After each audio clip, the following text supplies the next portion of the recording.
I've got to tell you the truth about internet marketing. Folks are not telling you that you cannot really make a lot of money selling stuff on ClickBank. Now, how do I know?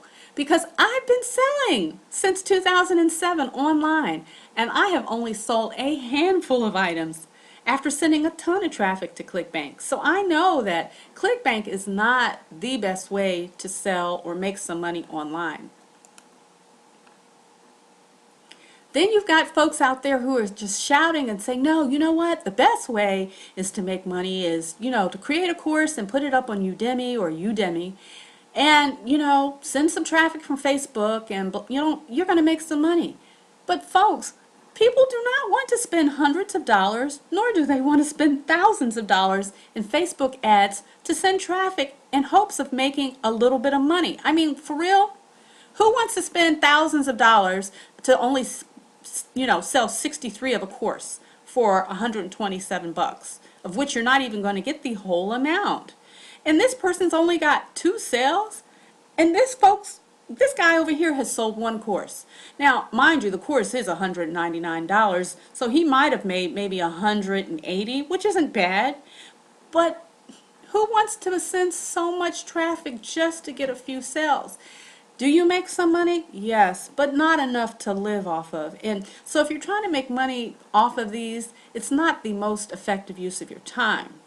Then you've got folks out there who say, no, you know what? The best way to make money is to create and sell t-shirts on Teespring. Now, the only issue with this is you better come up with a really good concept idea and hope that somebody buys your t-shirts. Because the truth is, you can create a t-shirt that no one ever buys. Now, yeah, you don't ever have to package the t-shirt, but you sure as heck gotta send a lot of traffic over there and hope that somebody buys whatever it is that you have made. Because many people make a lot of campaigns on Teespring, send a lot of traffic, and don't make not one dime. So, if you're going to do that method, you better have a really good concept, and you better have some really good traffic, and it better be something that people want to buy. But let's be real. Everyone does not wear t-shirts. I, for one, do not. I'm just being honest. I don't even have one t-shirt in my whole drawer of the things that I wear. So don't get caught up in thinking everybody wears t-shirts. Yes, there is a certain segment that does. And yes, there might be people who love pets or love cars or love guns or sports or whatever. But remember, that's not everyone. So if you want to buy, products and sell them that people want, this may not be your best use of time. Okay, so what really sells online? Without a doubt, physical products sell best online. And how did I find this out? Well, really it was through an accident. My husband had bought a Toyota Corolla, and he needed the center console cup holder. And I said, okay, fine. And he informed me through the dealership that he could get this cup holder for $75. I said, $75 for a cup holder? That seems really expensive. So I said, well, why don't you go on eBay and see if you can find it? And so I went on eBay and found that cup holder for $17.95. So guess what? We canceled the order with the dealer and bought this item for $17.95. Now, think of the spread between $17.95 and $75. I mean, I can't even imagine spending that kind of money. But what it also did was when we bought it for his car, I said, well, you know what? Let me buy 2 or 3 of these and see if they'll sell in my local area. So what I did is I bought 3, 1 for my husband, and I kept 2. But instead of selling it for $17.95, I sold it for 30 bucks, which is, not a bad spread. I probably could have sold it for more. But I wanted to test out, would it sell and could it sell? And trust me, it did sell. And just in case you want to know how I sold it, what I did is I took that cup holder, the Toyota cup holder, and I put an ad down here in the automotive services section of my Craigslist in my area. And I didn't tell them I had 2. I told them I had 1, because you got to remember this, the law of scarcity. If you tell people you've got 10 or you've got 20, guess what? They're not thinking, hey, I got to have this today. But if you tell them I've got 1 left, they will want to buy it because it's only one left. It's not like they think that they can wait until next week or the week after. You should put in your ad, cup holder or whatever the widget is that you're selling. I have one remaining. Will sell to the first buyer. Price is 30 bucks. Available at the dealership for 75. That's how you sell a product from eBay and then sell it locally in your area. So if you want to know, do physical products sell? They absolutely do. And here's another product that I found out that sells really well. Cell phones. Used cell phones. Wow. This is how I found out that they would sell really well. Every time that I upgraded my cell phone, I could have sold it locally, but I found out I did really well selling my used phones on eBay. But remember, you can sell them online through eBay, or you can sell them in your local area on Craigslist. Cell phones that are used sell so well, and I never understood why. And when I was selling them, obviously you can hear I'm a girl. Most of the people who were buying my phones were males, and most of them were, that spoke a different language.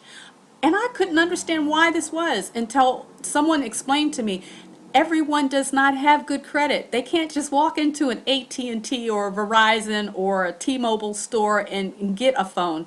2, some people don't want the contracts. And 3, people are just looking for a bargain. And what I would do is I would figure out how much was it selling online, and then I try to sell mine for about $10 less than that, because I already had an upgrade, so I could sell it for whatever I wanted. Now you will be surprised that used cell phones can really, put some cash in your pocket over and over again. I know for a fact that this particular phone right here, the BlackBerry Bold 9900, is selling in my area on Craigslist for between 90 bucks to about 120 bucks. So I buy this phone for 60 bucks and sell it for 90 and make a quick $30 spread by selling it locally in my area on Craigslist. Products that are related to your cell phone sell really fast over and over again, and any product related to the car, regardless of what the brand is, sell really well over and over again. Some other products that sell absolutely well are anything that is related to medical equipment. This could be walkers, crutches, canes, and things like that. And I'm only finding this stuff out by listening to people, what people want and what people need. We have got to remember that there are still many people who do not have insurance. And so their insurance will not cover a lot of medical equipment. There are a lot of elderly people who are looking for a bargain, or members of their family who are looking for a bargain. So medical equipment of all types are items that you can get really inexpensively, like on eBay, and then you can flip it and then sell it locally in your area. One of the best resources that I have found that I can find products at prices that are even lower than Amazon, that are even lower than eBay, is this resource that's out on Amazon called How and Where to Find Wholesale Suppliers. Now, it's a Kindle ebook, but you don't need a Kindle ebook. Pardon me, you don't need the app. What you can do is you can download the app for free, and what they'll do is send a link to your phone so you can order the Kindle ebook. So download the app. Then what you can do is you can come back into the Amazon site, you log in, and then when you click here, it'll download right to your PC, or you can have it download to your smartphone or your iPhone. This resource is awesome. Why? Because they have thousands, not even thousands, like hundreds of thousands of different products at really like rock bottom prices. So you can find products here that you can then resell on eBay or Amazon and in your local area. But you can find products that you can sell over and over and over and over again. Physical products by far sell way more than they do in comparison to digital products. Now here's the thing, when you're selling a product in your local area, like if you're selling it on Craigslist and you have 10 products, don't tell people you have 10 of the freaking product. Tell them you only have one or two. Because of the law of scarcity, people want what they can't have or they believe there's not enough of. So if you're buying products in wholesale, which are really dirt cheap, you will be surprised all the different cell phone accessories you can get really, really cheap, or the car parts, or just, I mean, the number of products that you can get really inexpensively is just mind-blowing. But these are products that you can get really inexpensively, and then you can sell them locally in your Craigslist if that's what you want to do, or you can sell them on Amazon if that's your thing, or even on eBay. But for heaven's sakes, don't let people fool you into wasting your time trying to sell a whole bunch of digital products that people don't want. People buy what they need, and they want a good bargain, and now you can be the supplier of that bargain. I hope these tips have helped you out, and I hope that you're on your way to put some really good money in your pocket over and over again.